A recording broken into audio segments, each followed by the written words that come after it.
welcome to Secular Advocacy TV.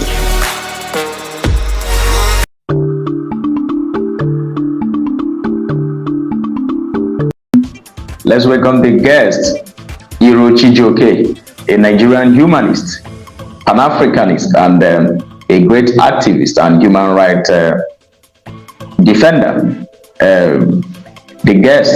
Let's welcome the guests on the studio. Let's welcome Iroh Chijioke, our special guest for today's show on dangers of religious faith and knowledge in Africa. All right, our guest, welcome, Mr. Iroh Chijioke. Iroh Chijioke is, let me read the citation again before we invite him to say it himself. Iroh Chijioke is a Nigerian humanist, Pan-Africanist, a modern Pan-Africanist. He's not a form of Pan-Africanist that feels we should go back to our roots, even when some of our cultures are bad. It's not that type. He's a modern, a contemporary Pan-Africanist who believe that we should not just celebrate some of our cultures that promotes toxic patriarchy, sexism. No, his own form of Pan-Africanism is for us to revitalize the good old days of Africa, when ancient Africa used to be the founders, used to be a force to reckon in terms of science, technology, when Africa produced the first medical scientist, the first medical doctor by name Imhotep, when Africa produced the first mathematician. This is the type of roots this Pan-Africanist wants us to delve into. He's also a human rights defender, and he is joining us on today's show on the topic dangers of religious faith and knowledge in Africa. So welcome to the show, Mr. Iroh Chijioke. All right. Like you said in your introduction, religion is not something that is affecting Africans alone. Religion is something that is being found or seen all over the world. So it's not only in Africa. But the difference is that other parts of the world have recognized that the function of religion has expired. Or other parts of the world have moved on from religious knowledge. Their priority now is on scientific knowledge. That's the difference between Africa and other parts of the world. While other parts of the world have made scientific knowledge their priority, in Africa, we've made religious knowledge our priority. Then before we talk about this danger of religious faith and knowledge, we have to look at why religious knowledge and faith in the first place. Man, in the quest to understand the cosmos, the universe, started to attribute meanings, powers to things they couldn't comprehend. Because science came, because knowledge, religion came before science. So then we couldn't explain certain things happening to us. Man couldn't explain why there was heat, why there was cold, why there were twins, why a lot of things happened. So all those things man couldn't explain. Man has to ascribe meanings to them. Man has to assume that they were being done by a supernatural being. So with time, with the advent and the advancement of science, man began to provide logical explanations to these things we thought were done by supernatural beings. So this is how this religious knowledge started. So religion has performed its function. Religious knowledge has expired. But Africa has failed to understand that we cannot move forward, we cannot grow if we place first religious knowledge over scientific knowledge. Now let's look at the dangers of religious knowledge. in Africa. Now, what is religious knowledge or religious faith? You can't talk about religious faith without talking about religious belief.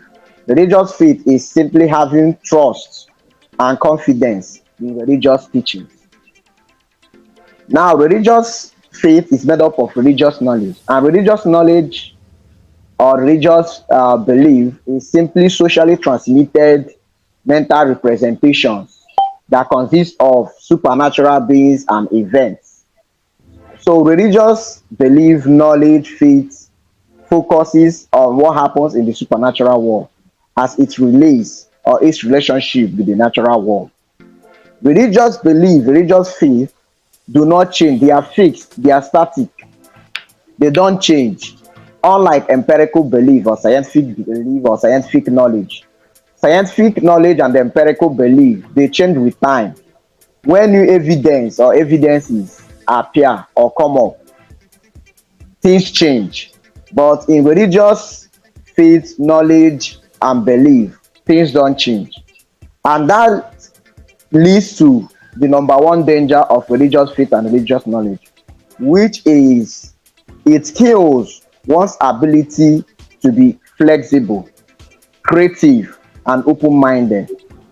Now, there was a research by neuropsychology, and in that research, it was discovered that religious fundamentalism affects the prefrontal cortex.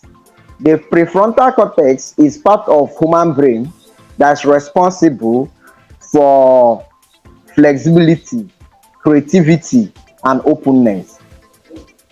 How does it happen? You find out that in religion, you are taught to believe, you are taught to have faith, you are taught not to question things. And that is one of the dangers. That's the problem we are having in Africa. We hide behind faith, we hide behind belief, we hide behind religion to commit all sorts of things against humanity. When you want to question them, to provide logical explanations or reasons why they act the way they are, they will tell you, this is my faith. Having said that, they don't expect you or they don't want you to question them. They don't want you to ask them to provide evidence and logical explanations to whatever thing they are doing. By so doing, they are diminishing or they are destroying their prefrontal cortex, their ability to think, their ability to question. And once you remove the ability to be logical, ability to question from human being, we are no longer human being. Because the only thing that differentiates human being from other types of animal is the brain, our ability to use our brain, our ability to put our brain to work. So our brain is what differentiates us from other types of animal. That is why when somebody is not able to use his or her brain, and in same person, that person is denied of so many rights apart from the right to life. What does that tell you? That your brain, what makes you human being is your ability to use your brain. But religious faith and religious belief take away this ability from human beings. They don't allow you to question them. They don't allow you to ask them to provide logical explanations to whatever thing they believe or they think is right. They just tell you this is our faith and they expect you to go on with that. Just like what you see in your introductory speech about what happened in Nigeria, how Deborah and some other persons were killed because of religious faith. Now, these people are acting according to what they are being told. That when you do so thing, that is against their faith. When you question them, it's against their faith. As such, you have to pay with your life. So you see the danger of religion here. You don't question them. When you question them, you might even pay with one danger of religion, that it causes mental issue. That is by destroying the prefrontal cortex, which is responsible for humans to be flexible in thinking. Because the only thing, just like what you said, I am not the type of Africanist or the type of person that preaches we holding on to whatever all the things our ancestors did. No, change is one thing constant. You move with time. You take things that are good, use it to improve yours, and remove those that are not good. So this is one thing religion does not recognize. Religion does not recognize this flexibility, this creativity in thinking, in changing, trying to improve. So that's one danger of religion. Another danger of religion is that it limits development because you are to follow blindly. A good example is what happened in 2005 in Turkey. I'll use that to illustrate a point here.